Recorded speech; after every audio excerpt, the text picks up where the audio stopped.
I'm gonna show you guys first. If that's okay. Nice, thank you so much. So I see camera equipment. This is super dope. I have my camera with me as well. What do you prefer? It's legit. Okay, very cool. Yeah, do you guys care if I put my camera as well? Thank you so much. So, I love it. Yeah, the media table. So what made you guys get into all this? Is that DJI for both of you guys? Is that DJI?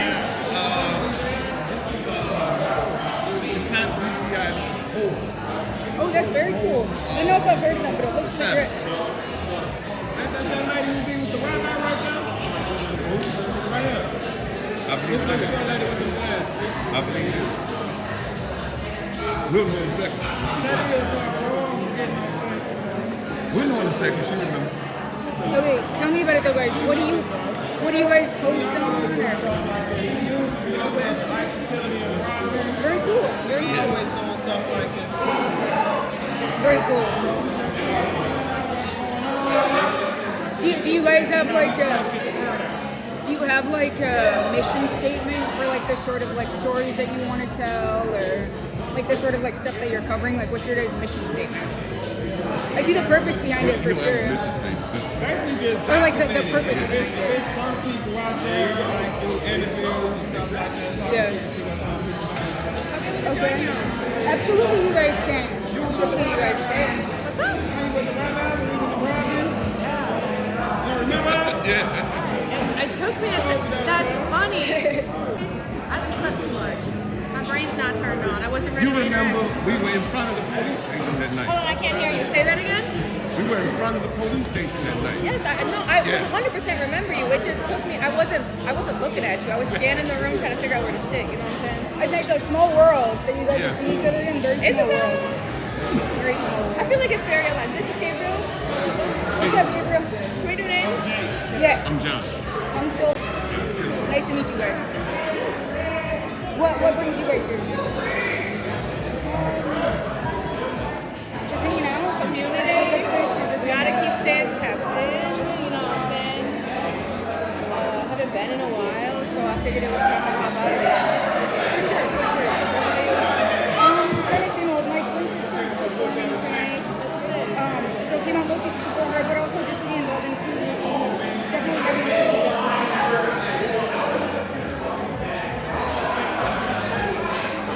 But I love to see other creators out. It made me super excited to see that you guys had all your equipment with you and Yeah. like camera gear and everything like If that. you can short on something, let me know. I got other stuff.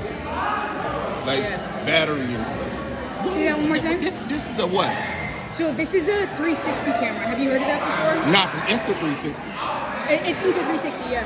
Why is it small like that? Why is it small? Yeah. All of them are small. No, I have the 5. The 5? I have the 5. That's The what 5 is the last one I Is had. it bigger? Yes. This is the 1X. This is The the one. 1X. I have Everybody stopped coming out. the first one. I went to Elgin last I have the week. 4 and I have the I 5. need to go to L. Okay. They're much and- thicker. I think I have the battery thing. It was The battery interesting, thicker right? than Like- that. I do have the This is the battery pack. Okay. For the, Yeah. The people of Belgium were Your asking. equipment looks a little bit different than mine. Huh? You definitely have a newer generation. Your Yeah. equipment looks a little bit different than mine. So It was like, a that lot one of, like, comes asking with the police this. to do more, which And I your thought was 2 batteries can go in there. Okay. Let's see that. Pull the batteries out like this. Yeah. You Very squeeze cool. them. Do you mind if I do Go that? ahead. Thank you so much. CityHaulN Yeah, to that's drive, really you got crazy. They been up there slapping That's people very and cool. putting their hands on people. Oh, this battery is much bigger than mine. Mine is a lot smaller. Mine is a lot smaller. Those people who are like from fucking Minnesota and stuff. I first one, That's very but cool, though. there was a small scratch on the screen. Who like weren't from the So- area. You know, okay, and how do you work around it? It was Yeah, like low tech change- real. get the I feel lens like a changed, lot you got to of send Oh, it you got in. the lens changed, But okay. the new one, you Yeah, can yeah. change the lens. You That's can why I do it bought yourself? Okay. Yeah. So I have, all honesty, I have a small scratch on this. I do have a small scratch on it, but I feel like it, like, how do I explain it? It adds Passionate as them people was like that tiny blur Yeah. that comes across in the footage. That's exactly what it does. It looks almost like a lens Because flare. inside of the inside of the scratch is the Yeah. lens coming out, so it throws like a prism. Yeah, and you know, and like honestly, I think that it adds to the footage rather than detract from it. So I kind of like the look of it because actually, that's a good question. Do you shoot more? Like daily life stuff, or like do you shoot like cinematic stuff? I do what's called walking tours in New Okay. York City. Yeah. I've been in New York City for a while. Okay. So I shoot the buildings, the walking tours. There's always a lot of events there. I bet. There's always a lot happening in New York City. I bet. Like That's what I've heard. Book of Hope or Jay-Z stuff. Interesting stuff interaction Like that. I did a with lot of that stuff. Okay, So very cool. here, I did a lot of From that night, like that night you were the there, ice like, facility, okay. marches, and message a lot him of the next more day so, was like a lot of what did he say, like you're a protest pussy, or like Okay. you know, you're a bum, or you're, and it was but I kind of try those to things cover like, most things. Your name is Jack? John. like it's one of those things like, how did you think the next day? Instead of having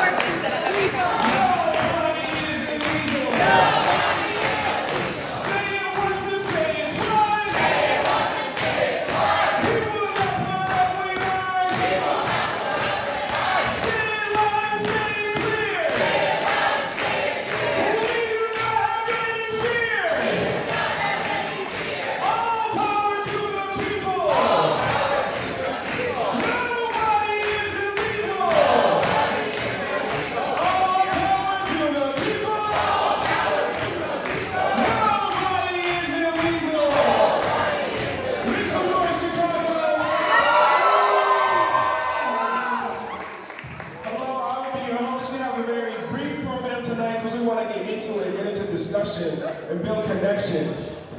You know, tonight, welcome to the Black and Brown Unity Feast. Tonight is a commemorative night. It's been a long 3 months. It's been a long period of resistance to police brutality, to ICE terror, to Operation Midway Blitz. We kicked them out of Chicago. Every single time they leave Chicago, they're complaining. They're saying Chicago's too educated. Chicago's too organized. They know their history too well. So we know we're here to double down. We're here to build connections. We're here to pay attention. We're here to share our histories. And so I want to think tonight that it's not just about the past 3 months, but to remember that Chicago is a city where the history of our unity and struggle for liberation is so long. It's hundreds of years long. Make some noise for that. And so we will have a brief musical performance to set the tone, a quick speech giving more context, and then we should have discussion questions at all of our tables. Does everybody have some? There's some literature at the table, please check it out.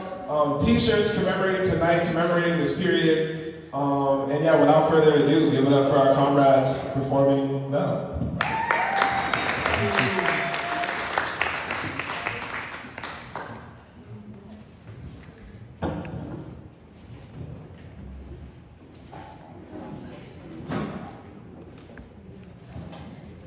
Hey y'all. Y'all look really beautiful tonight. And this just shows, you know, the unity that we have built over the past 3 months, over the past year, however many years that y'all have been, you know, in community with each other, organizing with each other, and I just look forward to how much more beautiful these groups are gonna look with all of us, plus times 2, times 100 next year. My name is Alright. Happy accidents. My name is Jalil, and this is my comrade Brandon, and we're going to play a couple of songs for you.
So let's think of some more contact. You know, raise your hands. I feel it myself.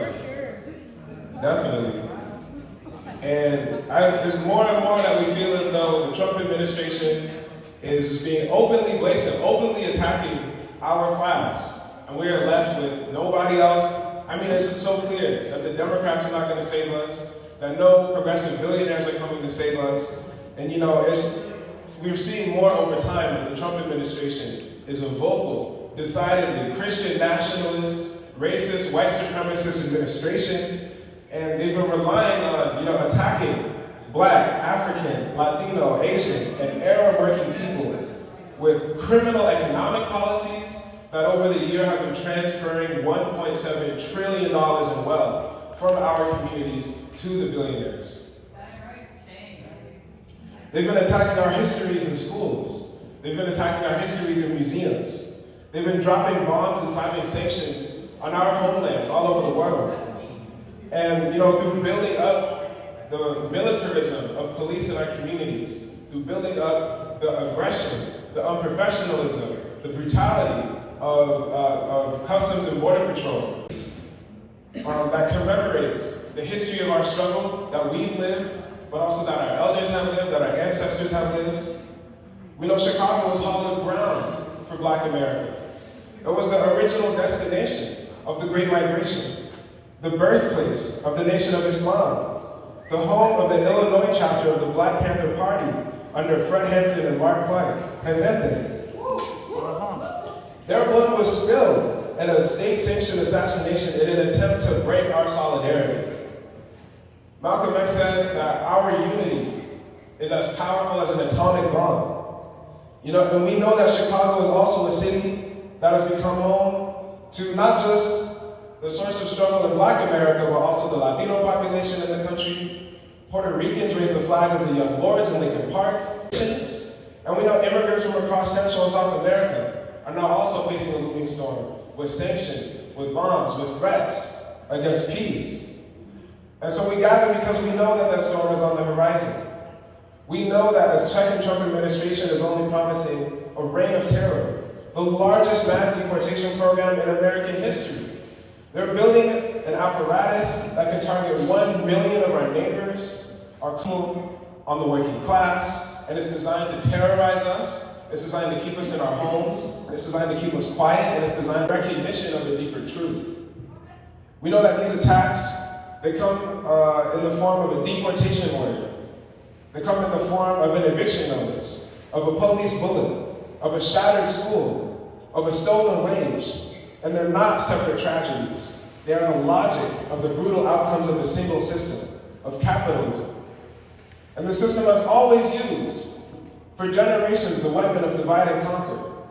It's enslaved Africans and it's still that our pain is a competition for scraps, just like we saw in the latest battle around the city budget. But our forebears in the city saw through this lie. They saw through the breadcrumbs. Fred Hampton did not build a Black Panther Party that stopped at the color lines. He understood that the fight against racism, the fight against capitalism, the fight against forever wars, and that true liberation requires multinational working class unity, requires organizing for all, and for the fight against displacement and gentrification, the same fights that have defined Black liberation here in Chicago. So tonight, while we share this meal, do so with purpose, open up, share all the victories, all the losses, all the difficulties of our struggle. You know, what's stopping you from showing up at other times? What's motivating you to keep showing up at other spaces, to keep fighting back? Because this is the time for us to share that food for the soul we know. We know that the Haitian Revolution was kicked off with a ceremony, with a feast, with a festival. And that is the legacy that we walk in today. It's a space to break bread. It's a space to build trust. And at your tables, we ask you to engage not as strangers, but as comrades in struggle. I know y'all see some familiar faces around here, but you know, don't be a stranger tonight. Go out of your way to find a new comrade, make connections, because we to this point. You know, we're studying Black Reconstruction because we want to look at how the struggle to defend fugitive slaves, runaway Black Africans from the state, how that can inform our struggle to defend our neighbors from ICE, how that can inform tonight. And we're also here to commemorate all the people that we've lost this year. 30 people. We lost Jamil Alameen, who transitioned, whose lessons still live with us. And so everybody who sits with you, whether they be, the food, the spirit of the struggle, these candles, they're to make a space for us to share that and nourish in that for the coming year. So thank you. There should be a facilitator at your table. Somebody can volunteer to take notes. We have pens, we have pads. But yeah, we can start off with introductions, getting to know each other, sharing your name, pronouns, and how you want to feel after tonight, what you want to do after tonight. Because we're not just here to talk, we're here to commit ourselves to another year of struggle.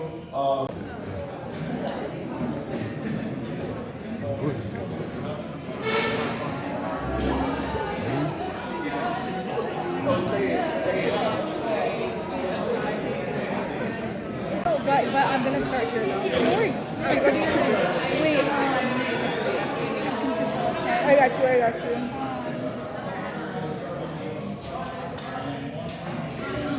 All right, is it discussion time right now? Yeah, let's do it. Right? Isn't that that's what's happening? I believe so. I think that we're meant to have a facilitator, but we're more than welcome to begin with that. Oh, a facilitator is it a PSL person? Yes. But I'm sure that we are welcome to start with that. Okay, I get it. Folks can join whenever they'd like. Yeah. I'm just gonna start here and I can facilitate. Sure. Yeah. While I got you. Hello everyone. My do you name wanna is introduce Sabina. yourself, sir? Yeah. I'm a member of PSL. Very nice to meet everyone. Nice to meet you. Wait, what's your guys' names? My name's John. John, that's right. Tarzan? Wait, is that what you said? Wait, sorry. Oh, okay. We would love to have you though. Here, Oh my goodness. Here. Julie, are Guys, you? Jalil is PSL royalty. Are you a facilitator? No. I also, I'm just improvising. Okay, great, amazing. Also, Isn't it? okay. Thank you for sharing your lovely words. No problem. Dude, you Glad y'all killed received it. it. You did kill it. You already did. No, you did so good. I didn't know you could sing like that. No, seriously, you should feel so good. How's everybody doing tonight? Yeah, Great. how's everyone? Amazing. Hold on, let's do names. We didn't Yes, finish that. yeah, Sure. okay. Names, pronouns, and then it says here maybe a word to describe how you want to feel. Ooh, I yes. like that question. Yes. Intentions, sort of thing. I'm happy to go first if folks Go for it, go for it. So my name is Silver, which the OGs of the table got introduce yourself to one another. And the other two know me. But yeah, my name is Silver. My pronouns are they, them, but I'm not false. Just call me whatever. A way that I would like to come out of today. Honestly, just having like truly connected with like-minded souls. I think folks typically tend to hold back on their desire to like voice like the way that they truly feel about things, or like to express their like deepest level of truth. You know, because most of our day-to-day interactions involve interacting within a world culture that tries to keep folks like us small. So I'd like to encourage folks, which everyone has already been doing already, but to express the greatest version, the highest version, the most full version of themselves possible. It's a blessing to be with everyone here. Thank you for that. My name is Sabina. I use she, they pronouns, but anything respectfully. I feel inspired today, and I know that this is an obvious choice, but revolutionary, that is how I'm feeling, is revolutionary. And excited to talk to you guys about these discussion questions. Oh, you done? I'm done. I'm done. I thought you had some more. You done? Okay, we're actually, Like encore. yeah. I'm Johnny L. Sutton, and basically I just came out, to get the ball but too, I'm You're always problem solving. introvert all the way. Yeah. No, you're doing great. I would never have to. Interesting. Okay. Cool. And I do leave energetic, but introvertedly energetic. Cool. I like A that. little bit mixed of both. Yeah. My name's Jay. we basically come to these things for the same thing, but what I be trying to do is get inspired. I'm trying to get people to talk more than people who are on the same side and got the same ideas and people who are on different sides and got different ideas. So with my channel, that's basically what I be trying to do is get people to have a conversation instead of arguing and fighting and learn how to sit down and have a civilized conversation with somebody who don't agree with you. So have an uncomfortable conversation instead of somebody who just want to agree with you all the time and more trying to bring all people together so see how we can find some common ground. I like it. That's what I do. I like it. I noticed that this is like the media table. Yes. Yeah. Look, no one ever know you said nothing if you're not on camera. Right, and it's a time. Look, you have to be out there. And Right? that's what I'm pushing for. You know, I feel like the revolutionary spirit is something that's not as mainstream. I feel like if you're in it, then it feels like that is the thing that's like everywhere.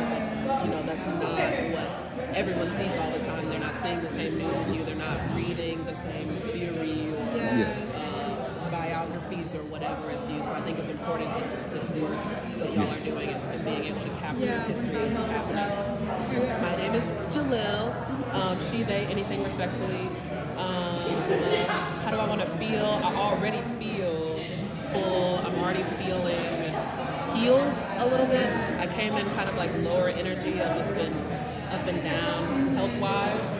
But I'm like, I always come into like these community spaces and just like really feel the community spirit, like just bringing me back to where I need to be. I'm really excited to learn from everybody. And you know, set some good intentions for how we're going to keep organizing for the year ahead. So that's it. I love it. I don't know what you're saying. Name, pronouns, and a word to describe how you want to feel. Oh my God. Gay, he, they. I think I would just like to feel less apathetic about things that are in my control. And I want to like approach revolutionary kind of like methods in a way that's more peaceful. So I'm hoping to just like see what phases are organized, get involved in a more peaceful way. I resonate with that. I also try to find like the most like peaceful methods to express. Or, I like, don't, but I want to. I think I'm where you're at as well. I think I'm where you're at as well. Good evening, y'all. Nice to be in community with you. My name is Annika. I use they, any pronouns for they, except they. Ooh, a word. Embodiment. I think one of the topics that I hear echoed is if this isn't your framework of understanding this existence we live in, you don't see it, right? I think there's a really beautiful embodiment of our highest self when you live this quote-unquote revolutionary way of life. Like, is it revolutionary in a sense because it's outside the mainstream? Yes, but like, this is also just the bare minimum. Like, this is how everybody should be existing in this world. And to be able to be in community, to learn with and from people who hold that at their core is a divine privilege. Yeah, I love it. Thanks everyone. Very nice. Okay. I need a float so I can get my quotes. Hey, This is boots on the ground journalism. Yeah, go to your thing. But We'll it see was you lovely later. meeting you all. And I'll try to circle my way back. I got you. Okay, that was awesome. Yeah, should we move on to the next one? Yeah, we got some discussion questions. Yeah. We don't have to get to them all. We also Sure. don't really gotta Follow do them in these? order. okay. And maybe, you know, whatever things that come up, we can dig into more. Yeah. Whenever appropriate, so I'll let you read things because you're I do have a question I want to like throw in. If that's cool, because I'm genuinely curious. I noticed that like it seems like everyone is like non-white or comes from some sort of cultural background, and a lot of folks also shared like binary pronouns or like existing outside of the binary. So I'm interested to know like a little bit more of like everyone's personal stories, like outside of like the collective community. There's everyone's like individual story, you know.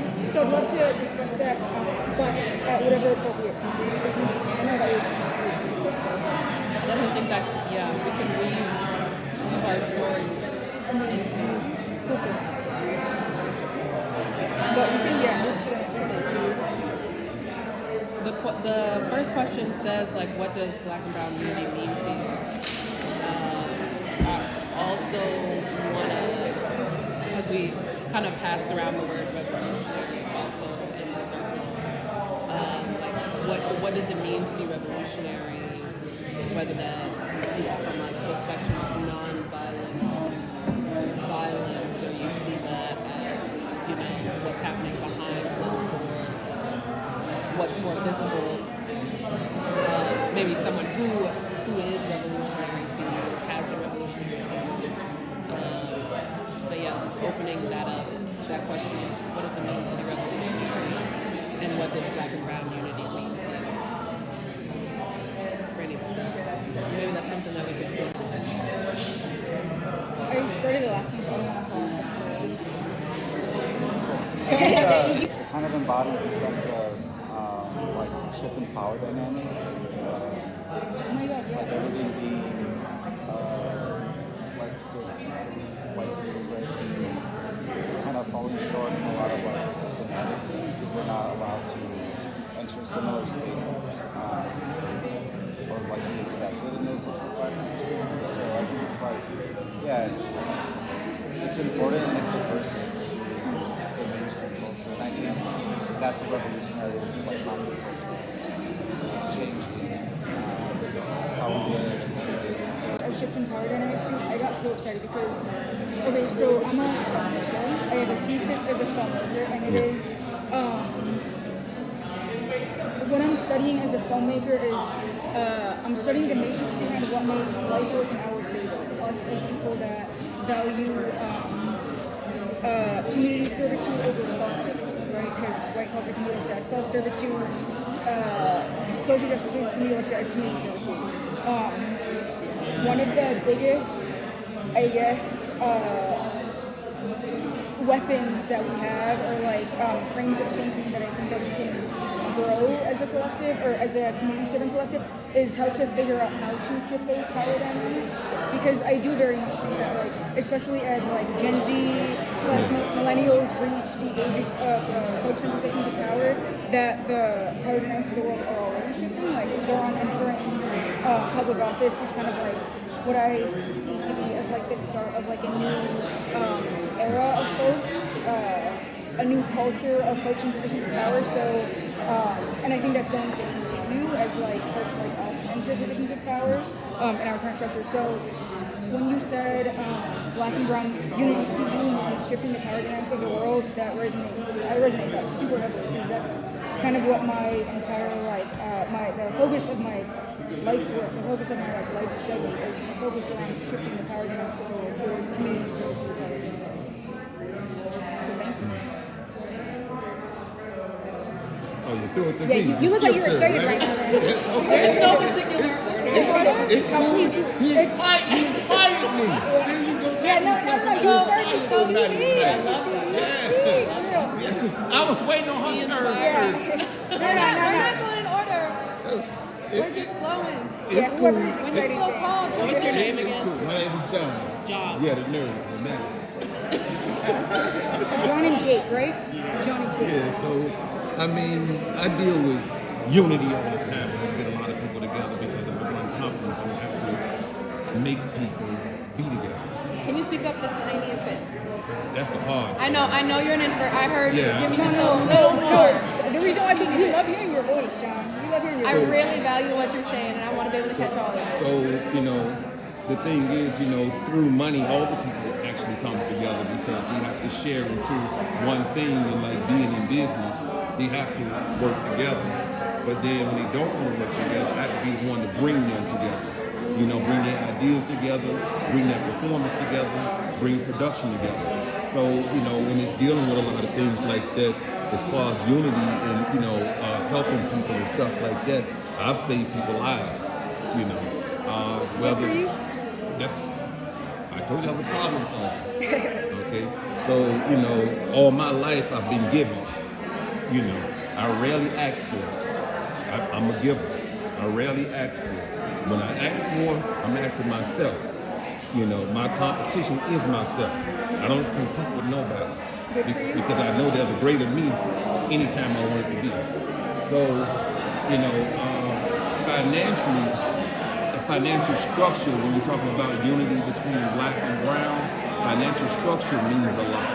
Because without financial structure, there's nothing, you know, but hope, you know. And the thing is, it's like people, as long as people have things, the little things worked out, then they can come together. Then they can build together. You know, the talent for that. You know, the only thing that stops people is it's not the government. The people themselves already have it. It's like if we did something and everybody put money together, we started a corporation and we built the business and we lent money to people that needed money for business. It's not that we need government, it's not that we need anybody. We don't need it. We are our own heroes. Because with like some people go and they say, hey, everybody get this, everybody get this. But people say, well, what I'm getting for you getting a part of a business. You know, you're part of a corporation. So now you're building something bigger than yourself. It's self-sustaining. And it's you getting something out of it because you're getting shares inside of a corporation or you're an officer inside of the LLC. And that's the way people come on top is through business. And that's what we're talking about now when you're saying, oh, they got businesses and stuff like that. That's within the people as well. It's always been themselves the whole time. You know, it's always been there. Yeah, I like the way that you think. I think, like, I agree with what you're saying. I think a lot of, at least in my experience, in my community, I'm from a little village. My high school is all black and brown kids. Yeah. That's all I knew. So a lot of our families don't know how things work, right? Yes. Or how to access those kinds of, whatever kinds of things they want to start. Yes. And I think black and brown unity is that like teaching each other. Yes. Or it should be that. Like, Yes. Like equip us with the tools so we can That's what power. continue to thrive, Yes. right? And empower each other. Yes. But a lot of the times we aren't aware of like how to do certain things, right? Yeah, and when we do approach things, it's considered like revolutionary because it's considered a crime, right? But it's like also laws in place for us to not thrive. Exactly. So we have to learn how to like work the system too. Well, see, like even people that have a strengthened family. Let's say somebody has a strengthened family. You know, a family, everybody's good at doing things together. Now, let's say they have about 15, 20 people in the restaurant. If everybody put up $10,000, okay, they can take that money and start a business, right? They can take a portion of that and use it as a down payment on a big building, right? And they can become self-sustainable because they use a down payment and now they just finance it. But what about another building and another building? It comes through ownership. Without ownership, you don't have anything. You have to rely on other people, right? Yeah, I think the people who aren't in the best place socioeconomically, like don't have a lot of money, you're talking about investing. That's why. So people gotta eat today, not next month. Even in stocks, right? People say, well, I can invest in stocks. They teach people stocks and stuff and investment, right? So it's well, I don't have enough money, I don't have enough money. Some people, they go smoke cigarettes, some people, they go smoke weed, whatever it is, right? I told somebody, $30 a week, put it in a no-load mutual fund that follows the total stock market index. And over years, you have a substantial amount of money. Okay, $30, $25 a week. And that's where people fail to invest in themselves. You know, we followed the thing for a while when they say, hey, go to career class. And they say, hey, what you want to be for your career? And sometimes I look at that as being a wrong question of what you ask people, because I'm a businessman, so I ask you what you like to do. So what you like to do is the key question, because You'll do that for free. All you have to do is monetize that process. And Guys, that's how you become something. I'm hearing some very interesting perspectives on like how we build power, right? You know, we have your interesting take on like, you know, how do we invest in the current system so that we can build ourselves up that way. But I think that, you know, like you were saying, Gabe, it's hard for, you know, everyone to be able to be on that same wave because of how like the system throughout history has kept us divided and on like these different levels of being able to own our things. And for context, this event is by the Party for Socialism and Liberation, and we believe in that people have the right to have power and to own their means of production. Whereas where we're at right now in our governmental system is that like it's all the corporations. They own our healthcare, they own our water, they own our electricity, and like, you know, saving is important. We do have to meet our needs now and put back a little to help us in the long run. But like minimum wage hasn't gone up in like 20 years. We're in like the worst unemployment, you know, in such a long time. And I think outside of doing what we can to like come together and put our resources together, we also need to build political power and like make sure that we have like a clear understanding that it's not just, you know, not buying the iced coffee or not buying the cigarettes. We need to challenge that system and be like, yo, like we need a union. We need to be asking for better wages. We need to be asking for better health care. We need to be putting pressure on our elected officials. We need to be putting pressure on our bosses so that we don't have to continue to scrap and curb on like these small things that like in the long run don't mean anything and won't really add like $5 here and there. Like yes, it's gonna add up, but like what we need is like all the money, all the land, and like the fact that there's this small cohort of men, white men, old men who are sitting on billions and billions and billions of dollars, and they get to just like have these beautiful lives 10 times over, and we have to like work our entire lives to like even get a crumb of that. Barely a crumb of that is like insane to me. So I hear all of you and what you're doing, what it means to be power, but I think it's revolutionary thinking outside of the current system that we have in place. And like that may be counterculture, but what we want is like the entire culture to like see that like we don't have to put up with this shit. We don't have to play the game. Like to a certain extent play the game, but like get out of that game. How do we get out of that game? It's by us being in conversation here together and talking about like where do you come from? Where does your mind come from? What are our spiritual, mental, physical resources, financial resources that we can put together in order to tear this shit down because it has never served anyone. And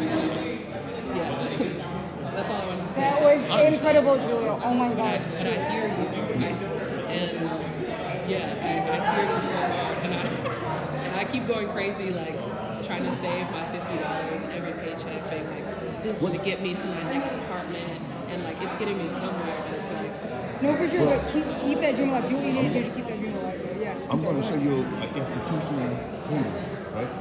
Okay, now the bank you use, what bank you use? Chase Bank. Okay, now Chase Bank is designed to rob. Hold on, I'm going to show you something. Okay, now if you use the wrong ATM, they charge you, right? Yes. Okay, now they charge you a monthly fee as well. If you don't meet a certain criteria amount of money for the month, then they charge you that fee, right? I'm not sure. They've got a lot of lines that charge to get more money from you. Okay, how much are they giving you? for That- your and life. that's the thing. It's like I have to have a bank Listen, in order to listen get to me. paid. Listen to me. I'm going to show you something. I'm going to show you something. Oh, guys, Okay, will you now. excuse me for 5 minutes? I'll be right back. I need to grab something from my car. When we look at that, you putting everything in, but you're getting no money out of it. And to me, when $1 go out my hand, I need to bring it back to front. Okay, so my bank needs to pay me for having my money, right? And I'm not talking about your bank pays you 0.03% or 0.05%. One of the two is really low. It's not even a fraction. It's not even a whole full point. Okay, now you can use an online bank, which is better than traditional, Okay, I'll be right back. and get a higher interest rate on the money you put in the bank. Okay, can I jump in? Yes. My favorite part about liberationist work and to be around so many people who have a heart, who genuinely want to, from their own lane, pour into the collective. We all have the different lens that we bring. Because in my opinion, right, everybody's saying the same thing. Like, we're all saying the same thing.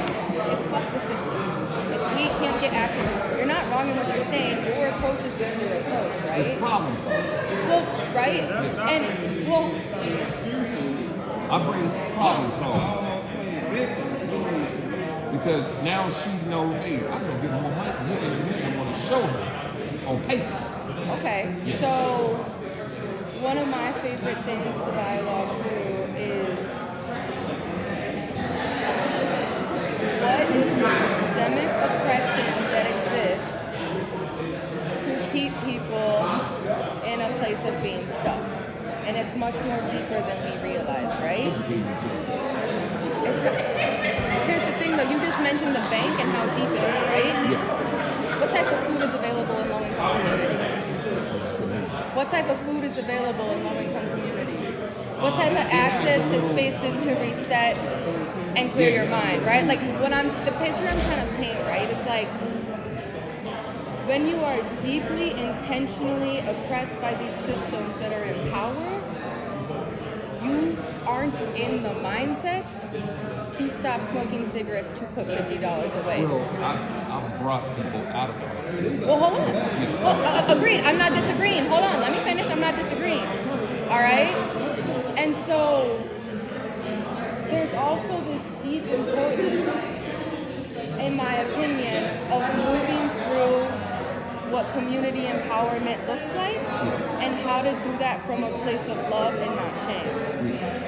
Because if you walk around and tell people you're not doing enough, I agree, there is a beautiful power to get people to understand the genuine divine power that we have. Because the objective truth is that the people have the power, right? Like if we look at this from fucking numbers, no.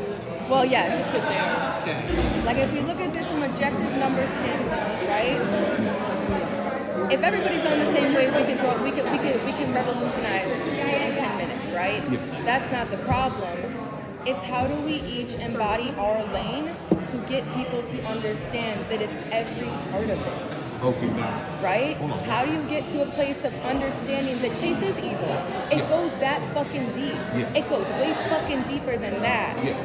But how do you take your role to get the people around you to want to listen to you when they're not in a space to think that far ahead because their basic needs aren't met?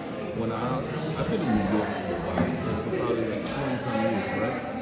Okay, now, I just got to New York. A lot of people in the Bronx they were beat down mentally. If somebody told you that you couldn't do nothing and always made you think that you couldn't be nothing, then you're going to start to believe what? Okay, now, I see more in people than they see in themselves. And see, you're not going to find people. I see more in people than they see themselves. I see people working and I say, hold on, you know, you can do this because you do that well. And people hold their own special house. The way you can see, you got up there, you got my third. I couldn't get up there and do all that. He pointed the camera at me. I got to act like it's not there. But I sit behind the scenes. I help people. Okay? But you gotta have creativity. Credibility. You guys just need another person to complement that skill, to give you a little lift. Because the power is within you. You know, anybody that tells you that, they lying to you. And that's what happens a lot of times. A lot of times people are beaten into that worthlessness at home maybe, or amongst friends. Then they go find some other loser to get with to teach them to do the wrong thing. But it lies within them. Because like I told you, I've got people involved and I've dealt with them. And they have that mentality. And so I see the things they can do. You seen them do it before. You see the people on the internet doing all these dances and flips and all this stuff. They get up there and talk. They like actors. I said, y'all got all this stuff. You guys are talented. I said, and then you see the people walk past like it's nothing to them. You see it on the internet, right? We go people doing a lot of beautiful stuff and talented stuff. And somebody walk past them like they ain't seen nothing. You're talking about like And I think it's, So, I think a New lot York of that City, has period. become like, you know, because New York is oversaturated with seeing that thing a lot often, really But often. it's raw But I think talent. revolutionary culture is something that people don't see a lot. They don't hear this song, that Nina Simone song, Yeah. I Wish I Knew How It Feels to Be Free. Like in the 60s, you know, a lot of her music was being suppressed for how revolutionary and subversive that it was, because it was starting to like infect the minds of Black and brown people and young people, and you know, giving them this courage to be like, hey, you know, there's each day that we wake up, we see that there's something wrong, and like I feel like individually I'm going crazy, but the fact that like this woman can transmute our experiences and affirm those experiences and share them out with her courage, you know, is starting to give these people courage, and you know, and this was all during like the civil rights movement as well. I do want to make sure that we're staying, you know, staying on the path of like where our discussion questions are going, but I do like your point about, you know, I think we're all saying the same thing. Building power is just about our approach to get there. You know, maybe that is in building our financial wealth. Maybe that is a more grassroots approach. But that's something that we have to sit here and discuss. Something that, you know, the Black Panthers did was seeing that, like, you know, there's no food on the table. There's no health care in their communities. You know, they built clinics where they brought together clinics, they brought together free breakfast programs, they brought together political education classes, they brought together these safety patrols that they were doing around their community to supplement, you know, the things that the state was not going to give them. And because they were doing such a good job at it, you know, then that's when you have the emergence of like these food assistance programs, so that the government didn't look so bad. So I agree with all of you saying that, you know, the power is already within us. We just have to be able to like recognize that in each other and come together and strategize, honestly. And one thing you have to stay away from cynics. Okay, now what the cynic is when you stay away from cynics. Hey, I can do this, I'm a stalker. But girl, you can't do that. You ain't good enough. Right. You know, I'm not gonna never tell you you're not good enough. We have to be optimistic, not pessimistic, otherwise we'll never be able to get anywhere. So you have to look up, you can't look down. It's a little bit of healthy delusion to create a new reality. Huh? So just a little bit of healthy delusion to create a new reality. It's You have to dream in the world. motivation. You have to have, everybody has to have a dream. If you don't have a dream, how are you gonna go and try to touch what's not real? Can I ask you a question, Joe? Do you have a place where I could sit here and speak? You need a charger. If you guys have one. You got one in there? You do have one? Yeah, You don't have no reason you want to. thank you so much. They're incredible. Power, man. Oh my goodness, thank you so much. You're incredible. Thank you very much. You guys are awesome. I'm happy to hold it and get some footage of you. Are you in the footage yet? No? Okay. We don't get you one. We don't get you one. I got you. I really appreciate it. Sure, You would thank you never so much. worry about running out. I appreciate it. Thank you very much. Let's see how that one works. Do you have something that would fit at yours? What systems or narratives? No, you got That's the like. that's a big one. You don't have one. How do we recognize and You got the black one. If you don't have one, then you get us one. No, I ain't got I think I really appreciate it. Just keep an eye on that, and I'll be right back. But thank you. I do appreciate it. Wait, no, the whole table's talking. Hold on. Yeah, thank you, man. I'm not going to. I got you. I appreciate sorry, guys. Actually, could Somebody's bag on the floor. I think that might be mine. Yeah. Thank you so much. Yeah, thinking about the number Wait, can 5. we reset the question and like regroup and dialogue with the table? Yeah, the number 5 question. what systems or narratives profit from competition between Black and Brown communities? How do we recognize and reject this divide and conquer playbook?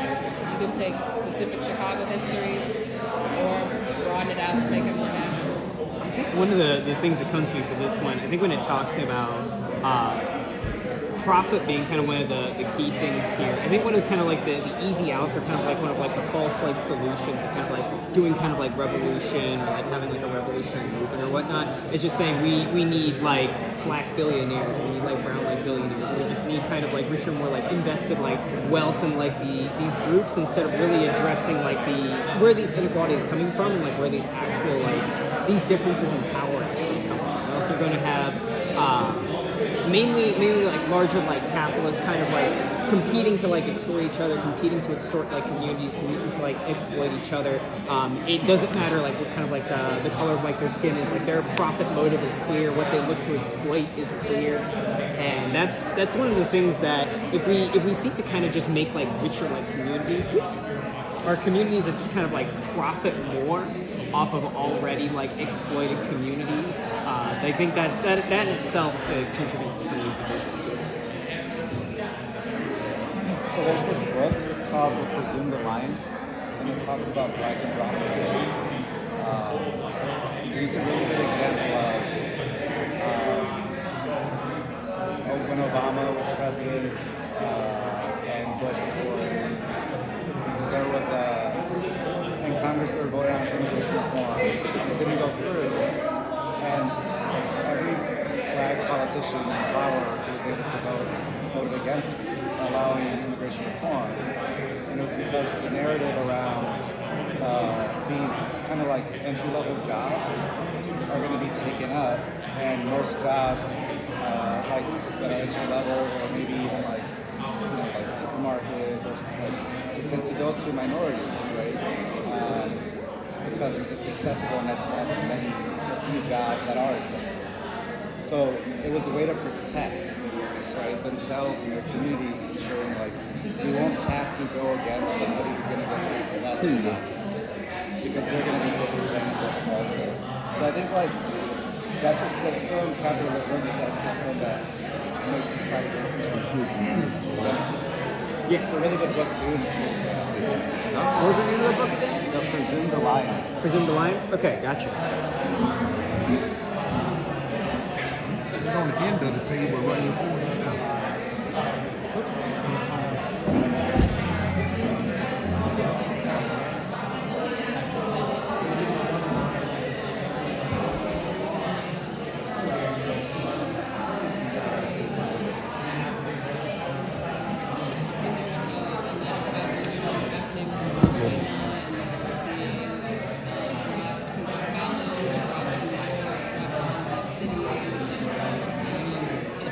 Being this manufactured problem that like, oh my God, like all of these Latinx people are about to take over our housing, we're not gonna have any jobs, what the fuck?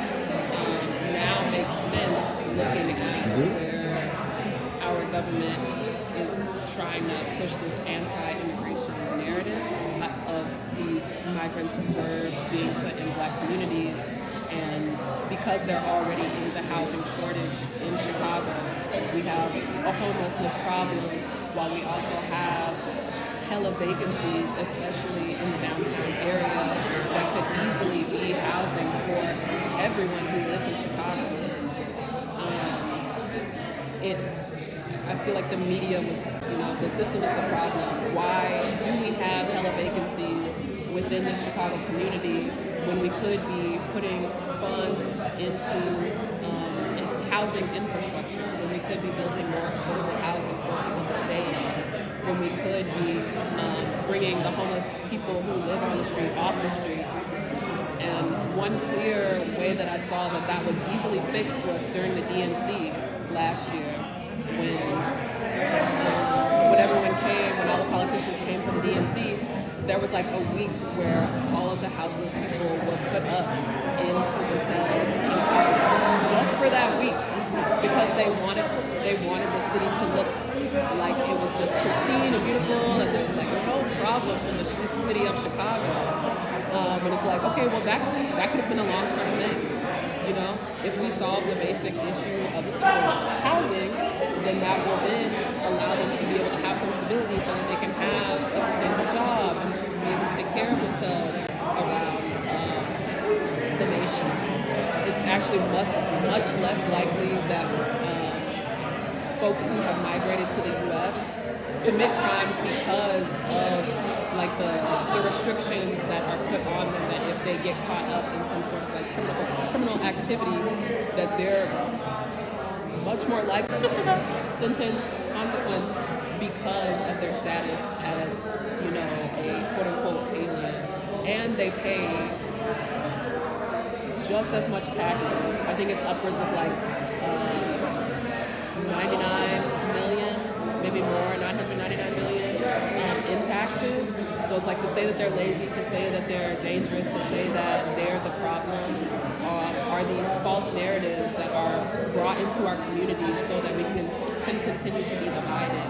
And it kind of just blows my mind seeing, how it was set up in 2023 so that now that it's just like full swing, manufactured consent, let's get these folks out of here. But what we're seeing in the city of Chicago, in our churches, in our little codes of people who have made rapid response teams and adopted quarantines and all of this stuff, is that we're not going to be swayed by whatever the mainstream narrative is.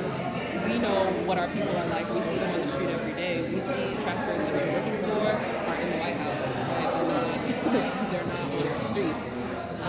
So I think that's like one thing that's like been blowing my mind is to like reflect on is just like that timeline from 2023 to right now. When it comes to like who like the actual like criminals are thinking about like the White House or whatnot, who really thinking about like who's keeping like all of like these vacancies, like who's like enforcing like that all of this housing that we know is clearly affordable, clearly available, clearly empty or whatnot, and can be kind of like made like into housing in like a snap. Who's keeping that from us? Like who's keeping that from like the city? Who's keeping that from Black and brown communities? Where is that like coming from? Majority of the lots in Chicago are privately owned, so it's not the city's property. It's like your backyard. If you just sit on it, it's gonna go off. There are a lot of corporations as well, specifically if you want to get real into it. You got your BlackRocks and your Vanguards and your things of that nature that consistently, like just overnight, price out everybody in the neighborhood. Like there are, we talk about the banks or bigger things at play. There are so many things behind the scenes that are so much deeper to keep this intentional and accessible. And like these, like, As an investor, what happens is this: back in the days when they had raised the taxes and stuff, they was going through the financial crisis, which is making mortgages, right? You remember 2008, they had the mortgage crisis. Obama, I think, was president, was trying to bail out the corporations, right? Okay, this is what happens with real estate. In a lot of Black families, the grandmother dies. The grandmother dies, then some of the kids are going to go around and handle what's going on with the house, right? Okay, you can go along and you keep settling in the house, you just can't settle in the house. You have what the thing, you have taxes. Okay, now, what happens with taxes when you don't pay taxes? As an investor, on the investor side, you have a tax and certificates of tax. So if your house, you haven't paid your taxes in a couple of years, we go and we pay the taxes, okay? We pay the taxes, and then you get what's called your tax money, right? So, but are you talking about when a house is passed down in a family, like the money that you you're losing because they don't know anything about property taxes. So if you slide up under as a corporation and you go downtown and you go into the auction to buy tax lien certificates. Why are you buying tax lien certificates? Because when you get tax lien certificates, that's causing an investment. So if I'm down there with my paddle and I say, well, who's going to take this for 8%, 4%? And that's the interest that you're going to get back on the money over the taxes in the Cook County. So we pay the county property taxes. But the county is going to get its money regardless by selling tax lien certificates to the investors. Now, there was a corporation buying more tax lien certificates. These corporations buy the back of the more tax lien certificates. After a couple of years, you file a petition for tax deeds. That takes your building. I don't have to pay nothing else because I paid the taxes. Then I file a petition for tax deed. That supersedes every lien but a federal tax lien. So the people lost these buildings and they swooped them up by paying the taxes. Most buildings went underwater. Underwater is this. You owe more than the house is worth. Are you going to pay that? Okay, that's what happened. And so people lost the house. So then the houses, the ones that don't sell, they put them on the tax scavenger sale. Every year you have a scavenger sale. You come down and you buy these toys or these dilapidated properties. You buy them for a discount, heavy discount. A lot of these buildings were good structured and they tore them down. They tore them down and people are holding the lots. But there are programs that you can get into that you can buy. I love everything that's being said right now because it's like it's different. It's like different. Everyone has like different areas of expertise for like where change is needed, right? Like I'm like trying to zoom out and see like what is the answer? What is the change that's needed on like the most like broad scale, like from a bird's eye view? Dude, we need systems. We need LLM systems. We need systems that support our people. Yeah. And in order to, you have to know what's going on. You can't get it. Exactly. If you want to play, I have to know what's where's it. Yeah. So like the property taxes example for the thing that you're talking about. So like decisions like that are at the moment being made at the level that's like 2, 3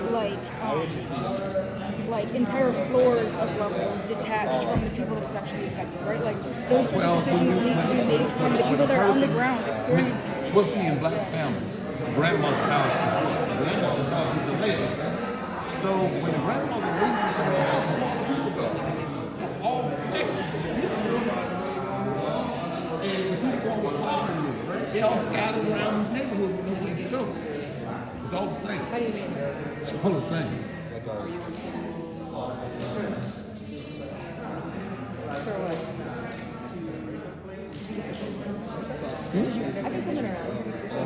Just continue the conversation. Yeah, actually, one of the things you were talking about. Yeah, for sure. One of the things you can do is like number 6, specifically with like the systems here that's like interesting, it's like the one action you've taken or learning to take to kind of like build bridges or kind of like challenge divisions between the communities. Something about your neighborhood community that you wish was more lively. We were talking about like systems that kind of like really kind of like meet these issues. Like what system did you perhaps like have in mind, or did you public housing issue, or also like the vacancy issue here? Like what's the thing that like either you've done or looking to do, or something that you could see being done, or a system that could be built, like as you mentioned? Yeah, for sure. It's a very complex answer. I think if there was an answer that existed, it's okay. We got like 15 more minutes. We can keep this going. Are you guys familiar with nonprofit organizations, right? Yeah. Okay, now let's say you have a business, right? And you trying to put housing out. You're trying to buy some houses and fix them up for people that don't have a low income, right? So now you trying to do this, and now you're looking for grants. Your grants come from the government, but you never seen the government personally handle giving out a grant. So where did the money go? These nonprofit organizations is used as what's called a conduit. Then you get the money from the nonprofit organizations. Okay, now when that happens like that, then you see that it's a lot of money going in these nonprofit organizations. Now, I don't know after they start turning money from these governments and from these businesses and stuff like that. But they don't pass the money out themselves, all these corporations saying, hey, I'm doing this, I'm doing this, I'm doing this. They pass it to these non-profit organizations. You're talking about like issues of like transparency, where it's like they kind of like use these organizations almost. This to this, and that's where that money be going. These non-profit organizations, who's not supposed to make a profit, but what they're doing, you start a non-profit organization, you do make money. You're selling stuff and you're doing this, but one of the key ingredients of that making money is you're the president of the non-profit organization and you get $2 million a year.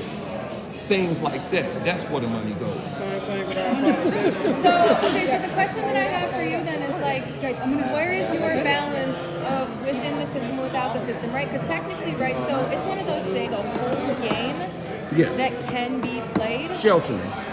Do you want to though? Why? Huh? What is the benefit of playing the game versus existing, you know what I'm saying, versus existing outside of the system and creating a reality? And I understand, like, so I, for a while, thought about going into politics myself. And then I was supposed to be in DC doing the whatever study abroad bullshit, right? Yeah. And then the country shut down, and I was like, oh, that's my sign. That's my sign from the universe. No, Don't do it. It's not my path. But like, what's the balance, and how do you not lose yourself in the process, right? Because I love all the passion and intensity you have around this money stuff. There's always. You gotta always remember, you can't help nobody unless you help yourself first. Absolutely. But hold on, but some people fall far away from the truth. So if they get up there and now they get into this scheme of things where everybody's scamming, they like, oh, I can't do this because now I'm tied into that. And that's what happened. A lot of people fall far from the tree and they get up there with the people and they start doing some other stuff. Other than what the whole thing as a community activist started. They say, hold on, that's a little bit too much money. Why don't you give them this? I think one of the fundamental divergences, one of like the fundamental like differences here is really this kind of like push between kind of like whether these systems kind of like value like profit, whether they kind of like meet like people like seeking profit, or whether they actually like meet like the communities, like they meet kind of like actual people's like public needs. And when you think about like where kind of like things have like gone like astray, we kind of like set up things like nonprofits, and we kind of like set up like these like investments and whatnot. What really is keeping people from just pursuing profit? What is making sure they kind of have like the public need and like the public in mind, like when they do these actions? But really, how can we even, as you said, like how can we design like a system where it's impossible to really kind of like have that version to kind of like veer towards like meeting profits instead of like meeting like people in their like communities? And how can we build like a system where we need to like not we need, but make it like the impossibility not to meet like the people's needs, make it impossible not to actually meet the community's needs instead of the other way around. Yeah, they people all on these self needs rather than the needs of others. The needs of others, that's one thing you have to be passionate about. And some people are not as passionate. They need for money, they greed for money is bigger than the need of other people. So when that happens, everything falls apart. Honestly. I agree. Yeah. It was genuinely wonderful to see you all again. Not a problem. Y'all made me talk. And I do imagine that we'll be running into each other. Oh, y'all seen each other before? We were out at Broadview together actually. Oh, okay. Thank you. Gotcha. And I'm curious to see like what you're looking to build, and I'm sure we'll keep talking. We'll see you more. We'll see You not you coming again. back over there? You not coming back to Broadview? I'll be back. Oh. I live 2 hours away. I gotta make my choices. Like I have other things I'm building. I have family to take care of. I have my own stuff. What's up? The political thing. You say you Here. started, and then you say, wait a minute. Oh, you're talking about your movement. This is not the route that I think aligns with my soul ethically. I don't agree with this period. Oh, you seen all the snake stuff already, huh? Alex, right? Yes. Monica, nice to meet you. Nice to meet you, Jonica. And what's your name, sir? John. Nice to meet you, John and Alex. Yeah, so it's like the same thing when you were saying, but we have to inspire people to give. If we can't, it's all in himself. I took a homeless guy, right? I gave him a job. He's at the gas station, right? So him being homeless, that's all he knows is how to be homeless and how to do the stuff he had always been doing. So I can't expect him to just go out of there. Hey. So when he would go to a customer's house and he was doing moving, got paradigm expectations for anything. Hey, you guys want something? Yeah, where's that? You don't have time to be sitting down at the table eating. The people are being charged by the hour. You're inside of a business.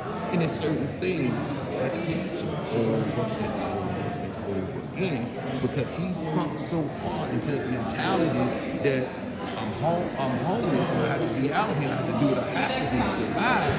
Hey, you got somebody helping Goodbye, you. y'all. Get home safe. And you got somebody helping you. You don't have to do it. You know, and people maintain on that same level rather than rising. And I had to teach you guys to rise was very hard. You know, it was very hard. I had to teach them, hey look, you don't need to be smoking cigarettes, man. You smoking cigarettes, but you ain't got no money. That don't add up. When you teach them to rise, what direction are we like pushing for? Okay. Just like the direction of like being able to like have like a house, direction I'm of being he's in the car with me. I'm teaching him finance. Hey, this is what you need to do with your money. You need an emergency. Okay, now because in the shelter, we had to be in the shelter at 9 o'clock. But he wanted to be on the street and get him from cardboard. You know, and I had to break that mentality. Look, man, you need to be in the house and be ready to go to work tomorrow. You know, I say, you're not missing anything in these streets. You know, I don't know what your problem is. You're drinking alcohol, I don't know if you're doing drugs or what. But I'm going to stop helping you if you don't help yourself. Now, in this process of kind of like teaching, like how plugged in are these people like into like their communities or community activities and stuff, like other than just kind of like the work and like the hustle and grind, like what else are we plugging like these people into when like you're training them?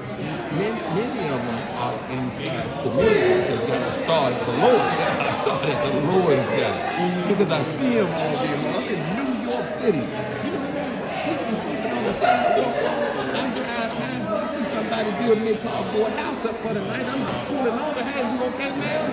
Hey, here, here's $1 few. Because it's raining. You know, you do what you can do to help, but you cannot help nobody if you don't help yourself first. Because you're powerless.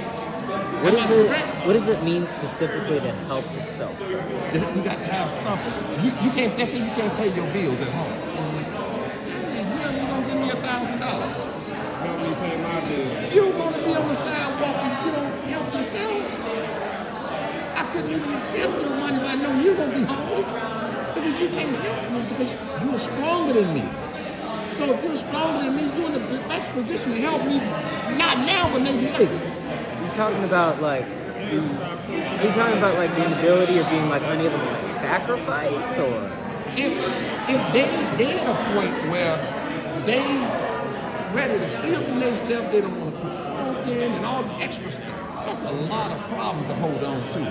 But you ain't got all them problems, and you already established. You just got a little problem. Because you just got to wait some months maybe till your business build up more, whatever the situation is. I'm just saying that you got levels of people. But how can you reach down and help somebody if you ain't got nothing? You ain't stay down there. How are we expecting an individual to reach down and help somebody like this? Why aren't we building a system to essentially do the work that a single person is unable to do?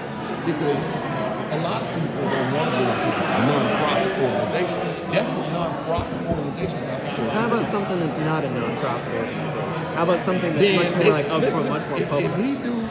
If he just going to do that as a person, like a hero, it's going to cost him deal. He got to pay taxes and everything else. He might well put them as a dependent. Right? Am I right or wrong? You got to build a system for that. You do have to build a system, that type of stuff. When you think about like taxes, where this stuff comes from, who writes the rules of the system? The government. How do you change the government? You have to change the government from the top to the bottom, not from the bottom. You can try from the bottom to the top, but you see that's one for the wall up there, right? What does it mean to build from the top to the bottom as opposed to the bottom to the top? Okay, let's say here.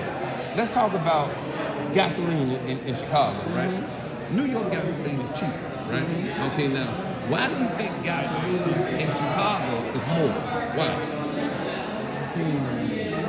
terms of like what we're kind of living like in the city, speculation with like prices. Yeah. I mean, it's that way because the government deems it's that way. See, that's the thing. We have to educate ourselves. Now, the government taxes gasoline, right? So when you go by the price, you're not paying the price without the taxes. The taxes are already in there. You got a county tax, you got a state tax, you got a city tax. Gasoline's been taxed 3 times. So you're paying probably about 50 cents more than a lot of other states. So you can take away whatever that extra is and tell what the real price of gasoline is. Yeah, because the tax is built in. Exactly. I remember when gasoline was $5-6 here. It was cheaper in New York. New York was right there in the water. That's all fine and dandy. But that's not why it was cheaper, because New York had cheaper taxes. Now, when I went over to New Jersey, they did not tax gasoline at all. We actually got cheap gasoline. Until the Uncle Hughes guy, the Christmas Queen, he put the taxes on New Jersey gas. When I used to go to New Jersey, I used to feel like that was the Prince of Africa. They pump your gas for you and everything. The gas was cheap, but now the gas is almost just as high as New York City. Politicians go and add extra stuff bearing on the people. And then what is that tax in service of? A lot of these taxes, they say go to this neighborhood or go to that. You have to look and see what particular taxes go to. But on the west side of Chicago, I've seen ice in every alley. I'm not talking about ice, I'm talking about ice this thick. Okay, when you can sit in your car and your car would move. That was shameful. Why they didn't put any salt down? Why they didn't scrape some of the snow? Substandard service. The same as you go to a store and they barely handle what they're supposed to handle. Yeah, it's not even just about the taxation for the sake of. It's where it's being distributed, where it's being handled, the lack of transparency or whatnot. What it's actually in service of, which is usually disproportionate to like neighborhoods, especially disproportionate towards like the wealthier neighborhoods, the ruling class neighborhoods. Some people been aldermen for years. Danny K. Davis, I remember him when I was small. They said he was still around.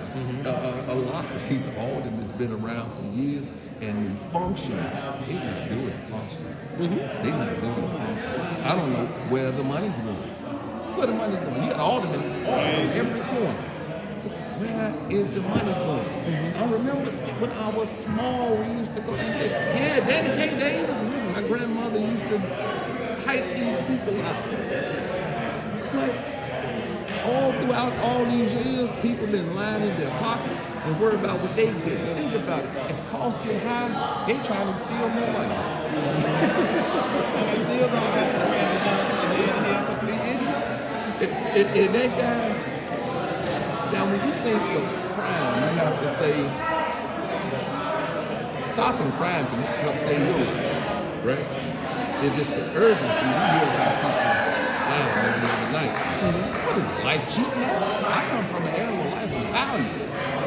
Okay, I come from an era when, hey, hitting the like button was not enough. Let me go down there. What era would you say that is? 80s, 90s, before the crap. I'm not a 2000 guy. I mean, even I think about like the war on drugs in like the 80s specifically, and how communities were targeted then. Would you say that life had a typical type of cheapness then as well?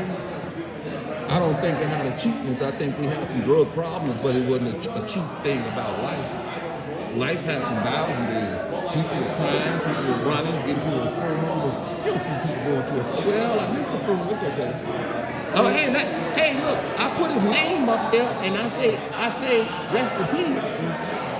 I mean, they were still shooting people in the streets back then. They were still bombing communities back then. Not like now. Look, you know what happened the other day? This is happening every other day. Nothing's like now. Anybody tell you that is a myth. Nothing's like now. He's telling you that back then was much less killing than it is now. You think that's an issue of reporting and less so of an actual existence of like crime versus not? Like we have much like more like reporting, much more like authority, much more on the ground reporting and whatnot. When you're there, I'm a man of importance. I keep my ear to the ground. So know what's going on. know, you sitting there playing cards, and say, you know, such and such got shot. That's violence right around there. You in the mix, right? You're not hearing that from the news. You're hearing that from the neighborhood. From the news, crime is down, but like a 0.3 statistic or some shit like that. But if you live in these neighborhoods, there's no way you feel like crime is down. We're not going off the numbers and statistics when we really live in these places. You there, you know, and it's happening an awful lot. But you'll see the post, they say, hey, rest in peace. What the hell is that? The phone, when that was your phone, this place is bigger than this field. You went out the door and around the corner, you can barely get into the phone. Now, it's a light, and these people running around and they're shooting the phone houses and stuff like that. This is moving way stuff. A lot of emotions being spilled around and emotions being triggered. You don't think so? I think there's some stuff that doesn't add up, especially what happened in Stanford in the 70s, especially what happened in communities being bombed in the 80s. But that was a part of governmental play. I have a feeling there's some rose-covered glasses here at work. Yeah, but we talking about sabotage, but we talking about its evolution. Okay, so Bands getting let off the hook because everybody ready to blame the system. The biggest problem with black and brown unity and coming together is gangs. then back then they had more structure. Right now today, nobody can do nothing. They just do what they want to do. So person get mad, if you hear somebody get mad and they start pointing fingers, just go get your car and leave. You know, because it's more to it, and emotions is running the board. Because somebody get mad, you know, and then you have to think about this. A guy goes by, he start hollering at you, and he says, we was in the car the other day, just to give it a thing. And a guy on your bumper like this, you at a red light, what the fuck you gonna do? Right? He's running, boom, huh? Oh shoot, I'll light that motherfucker up. You follow what I'm saying? Where all that come from?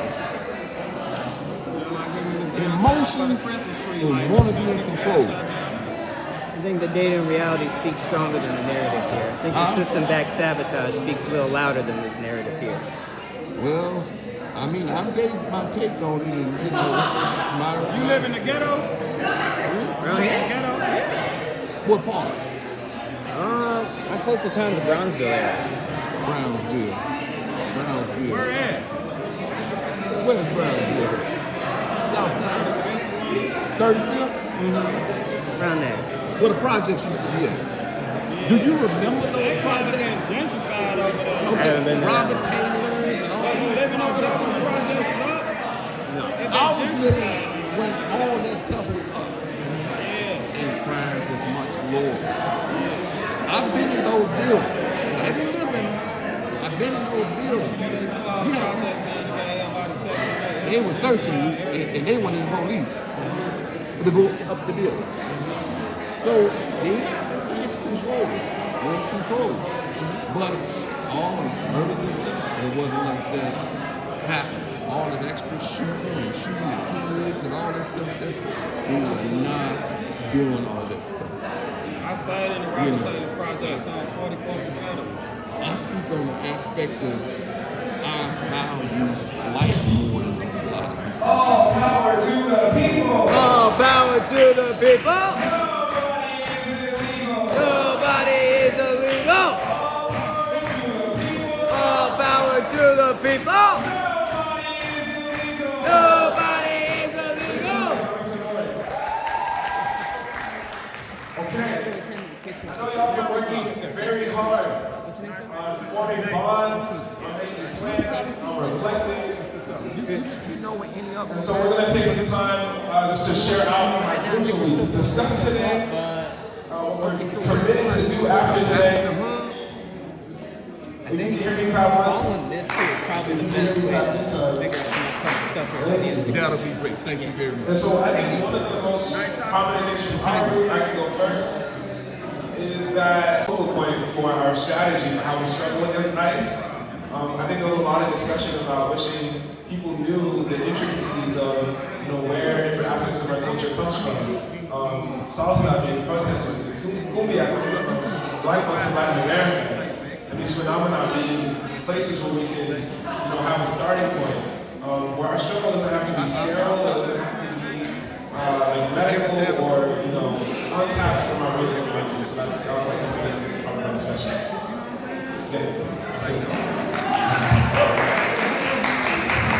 Okay, give it up for our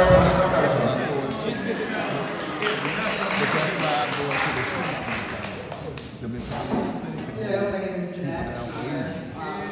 Something that we talk about at our table is I'm from Born and raised in Missouri, so basically there's a major issue that's happening in Chicago. I think meetings like this are important because they bring together different people from different communities to understand the struggle, and we're not all isolated.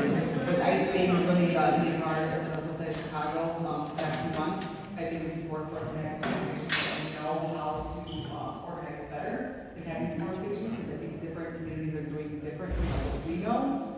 So knowledge is power. I think the more that we're able to share, the more we're able to connect together and grow more the movement and bring different people from different perspectives and backgrounds.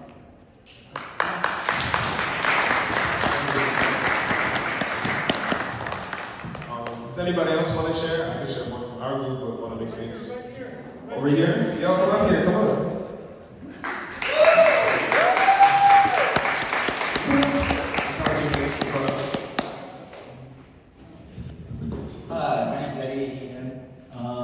Something that my group was talking about was Hampton and Rainbow Coalition, and a perfect example of Black and brown communities as well as white community as well as all those lower class communities coming together. But yeah, that's all I had. It's very important to talk about and kind of just unite.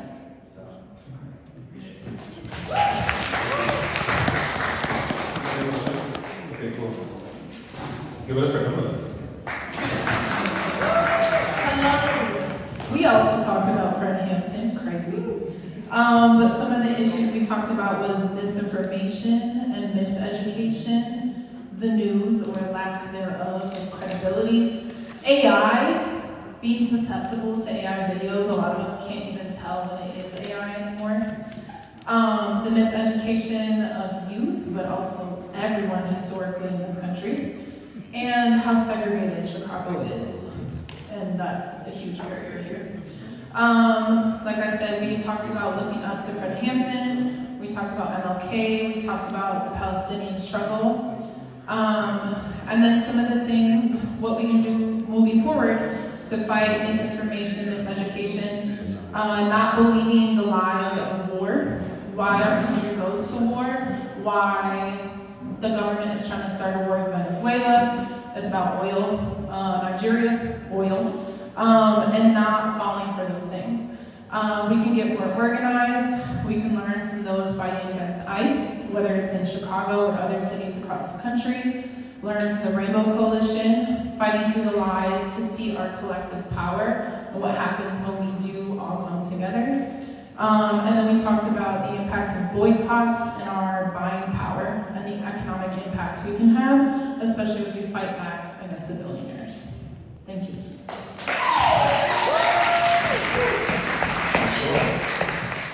Anybody else want to share from the table? Back here, let's go.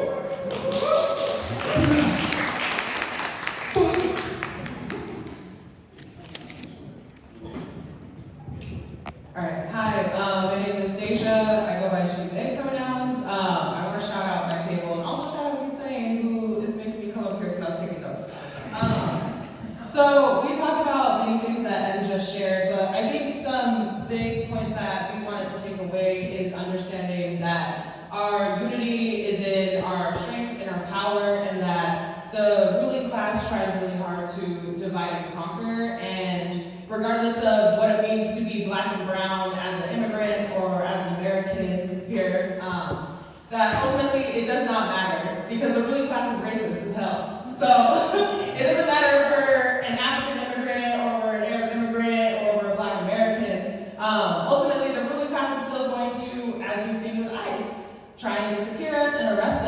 so we do have to come together and we have to fight back, and that is one of the most important things. And we also talked about revolutionary optimism in the struggle as well, because there's a lot of things that we see through this division and the divide and conquer tactics of these billionaires that can make us feel really angry and very pessimistic, but that actually through us coming and having this meal, breaking bread together, this is just one element of education that helps us like transform how we understand and relate to one another, and it also helps us understand how we relate to one another in the movement and in our struggles. And I think that hit on another point that we discussed of being unwavered in our principled defense of immigrant rights, unwavering in our defense of the Palestinian struggle, of Black America, so many of these things, because that also builds courage and confidence for people to continue to join us in our movements and our struggles.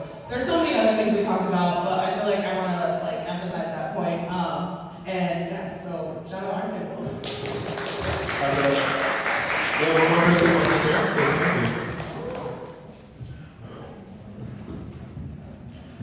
Hello, my name is Saul, or Saul, E.M.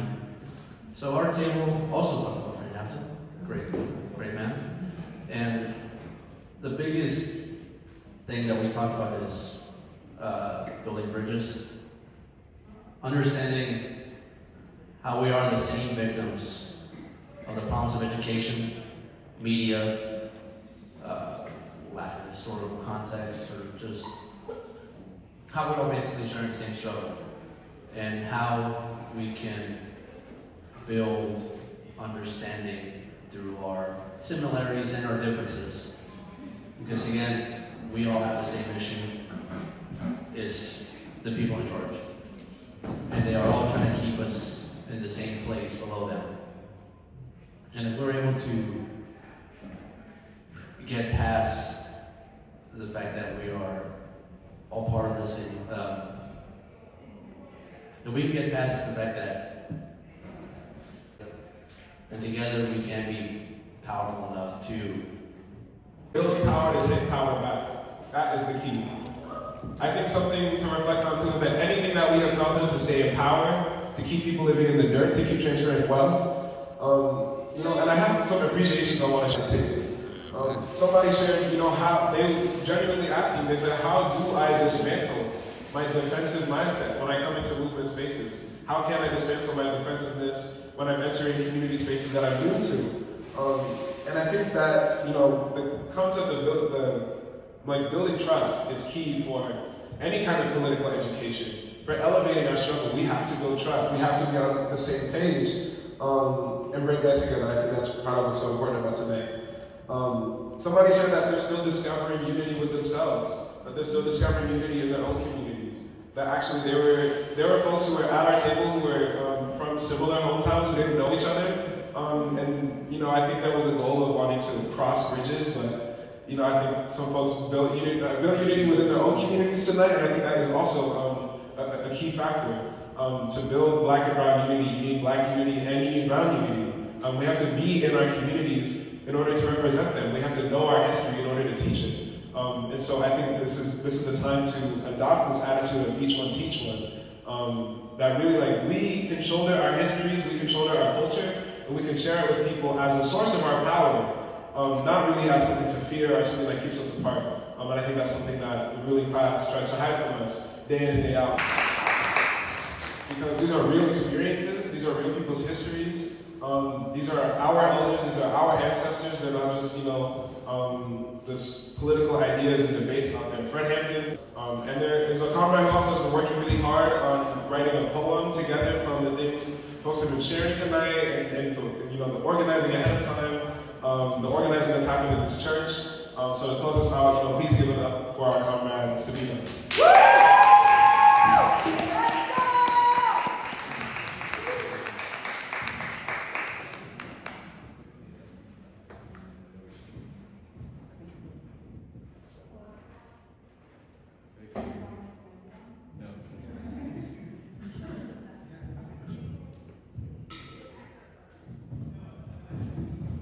Hey y'all, my name is Sabina.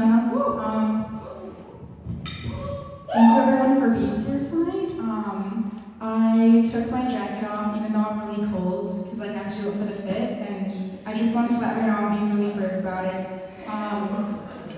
Okay, I'm going to be reciting a poem to you all today that I wrote in the last few days, and also integrated some of the quotes that I heard, some of my fellow.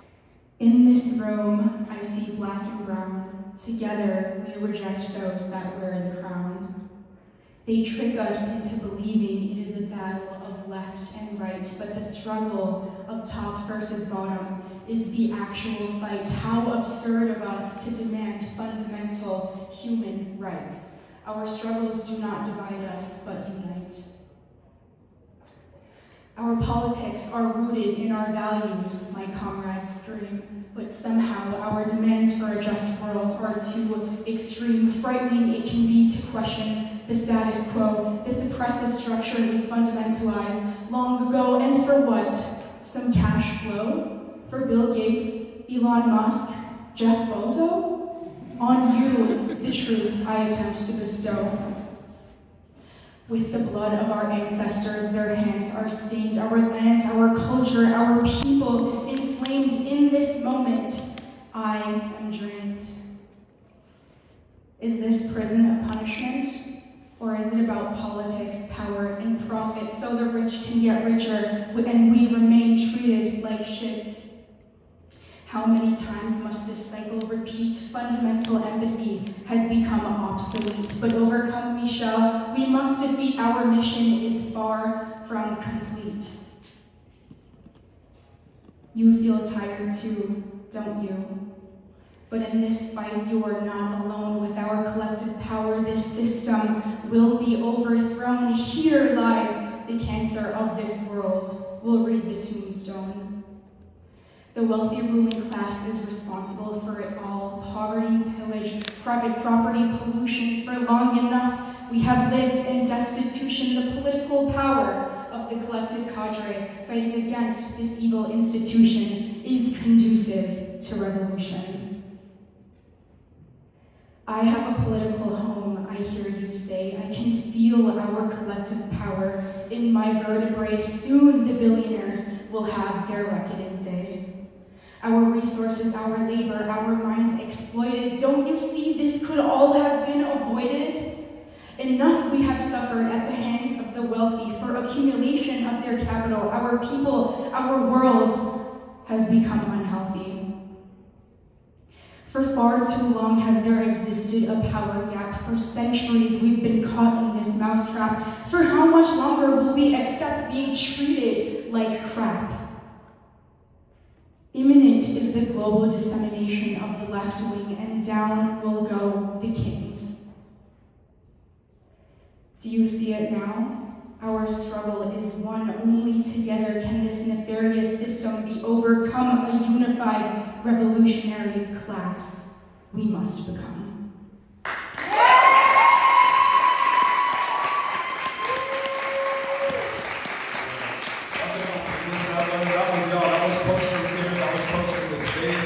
I was reminded us to really give it up one more time.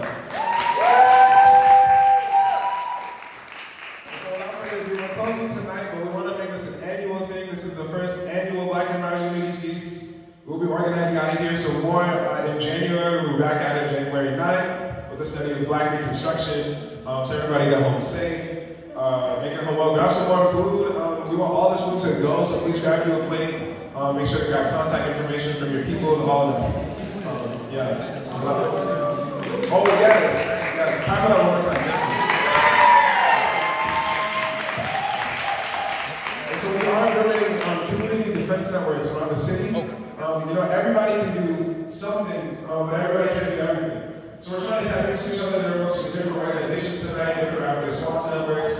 But if you didn't catch most information, you can come talk to me or somebody at the desk and join the Chicago Defense Hub. You scan the QR code.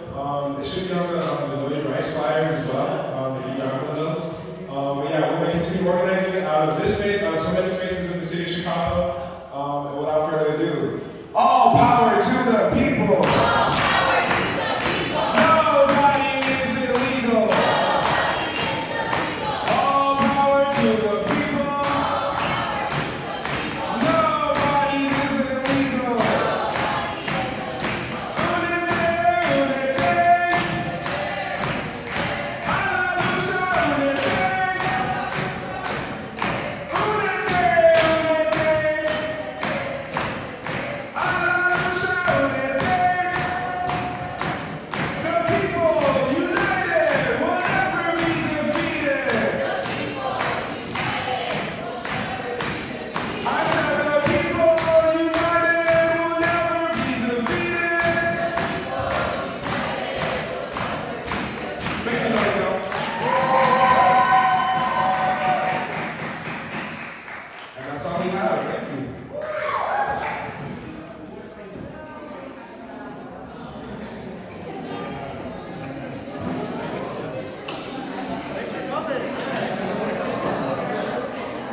I want to be able to tag you guys in anything that in any footage that you guys are in. This is a serious charger that you have too. You gotta be ready. You gotta be ready. Yeah. No, that honestly, it's you probably make a lot of connections just by having stuff that folks need. Awesome. Here, let me just grab Jake's real quick and then. Cool. Yeah, whichever one that you want folks to. Amazing. Oh, there we go. I'll follow you. Cool. What? Is that the one that you want people to like be linked back to? Because I'm gonna tag you guys in whatever footage that you guys are in. Okay. So is this the one that you want people to come back to? You can use either or. It don't matter. Yeah. Or which one are you trying to get traffic to? Huh? Which one are you trying to get traffic to? What's that? Right There we go. City Hall. There we go, John Sutton. Yeah. Awesome. Really good to meet both of you guys. Some of that stuff about the banks and stuff like that, Yeah. just let me know. I will. I see a lot of people that usually chase banks and Bank of America. Right. Your money now. If you can't start from the basics, having multiple streams of incomes, not about one income, I mean multiple streams. Right. No, I appreciate it. You have quite a lot of financial literacy. I do think that that's an expertise that's needed in order to come up with their own systems. You're right. No. See, John knows. Yeah, nice to meet you too, Jake, okay? Silver. Yeah, have a good one, man. You too, man. Thank you so much. And then, should I... No, you good. Yeah. Y'all good. I'm happy to help you actually take this to the car or anything like that. No. It's such a big, heavy piece of equipment. I know you brought it just... Okay. Well, if you guys need help taking your equipment back, just let me know, okay? Because I've been there before, too. Okay. Of course, yeah. Nah, it's probably being well-trained with these guys, too.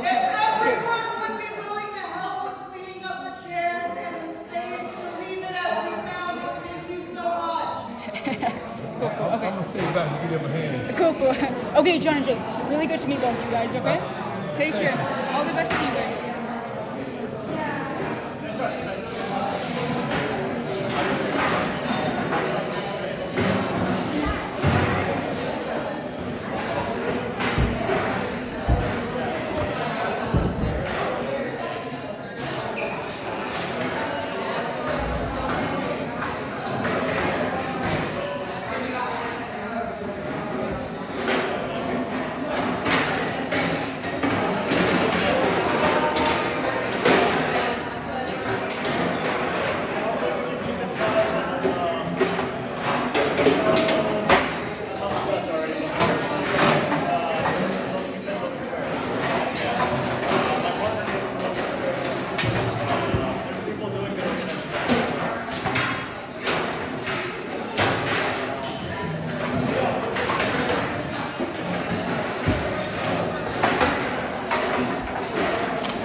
You ready?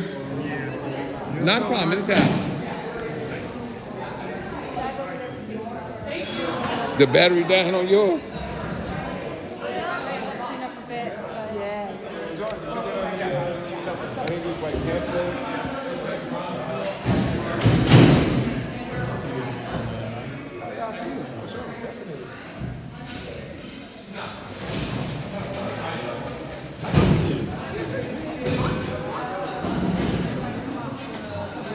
About ready? Thank you very much, sir. Thank you. Appreciate you. Okay. Not a problem. Anytime.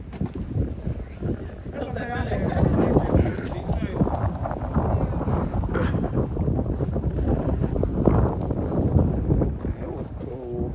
It was cool. We just need more solutions. Well, I think that I've probably been the oldest person in there, and I looked around and I said, "Wait a They're minute." not open to solutions. Yeah, At but- least not at the table we was at. but They look, open, they just when I wanna be looked like, around oh, they got after their the- ear on our neck, we can't do nothing. Yeah, because when I looked around after that, and I'm handing the solutions, it's the thing that You see they face. I don't know if because you were talking. I don't know if you looking at their face. I was looking at their face. They didn't like that shit. because it's some work. Look, Better not that girl was with the rabbi. She's like, okay, oh.